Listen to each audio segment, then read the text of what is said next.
ఈనాటి విద్యను నేను నేటి విద్యలు తెలివితేటలనే పెంచే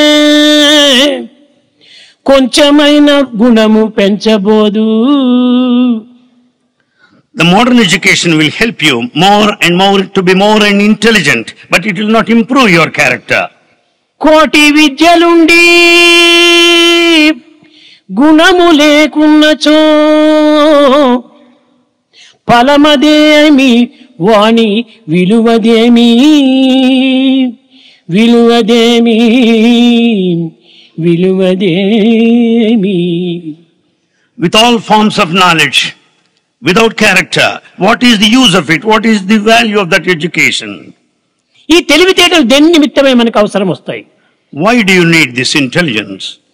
ఇవి పరులను వంచే నిమిత్తము, To cheat others, స్వార్థాన్ని పోషించుకునే నిమిత్తము, to sustain your selfishness, స్వప్రయోజనాన్ని అనుభవించే నిమిత్తము to experience self-interest.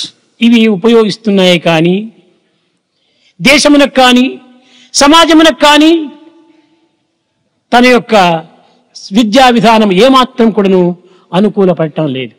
The education system helps you to serve your own personal needs and selfish interests. It doesn't help anyway the progress నిత్య of this జీవితంలో country. ఉపయోగపడినటువంటి విద్యలు ఇది ఉపయోగపడేటువంటివి ఏమాత్రము కాదు.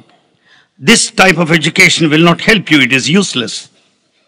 ఆదర్శవంతమైనటువంటి యొక్క పౌరులుగా మీరు రాణించాలి. You should shine as ideal citizens. ఉత్తమ ఆదర్శముగా కావాల్సినటువంటి విద్యార్థులు ఈనాడు ఉత్తమ ఆశలకు బయలుదేరుతున్నారు. Instead of molding yourselves as noble ideal students, you entertain desires. ఆశలు కాదు మనకు ప్రధానమైనటువంటిది, ఆశయాలు మనకు అవసరము. It's not the desire, it is the ideal that's more important. ఉత్తమ చింతనతో జీవించవలసినటువంటి విద్యార్థులు ఈనాడు సంకుచితమైన భావముతో సంచరిస్తూ ఉంటున్నారు. Students who should live with all noble thoughts, they entertain narrow thoughts.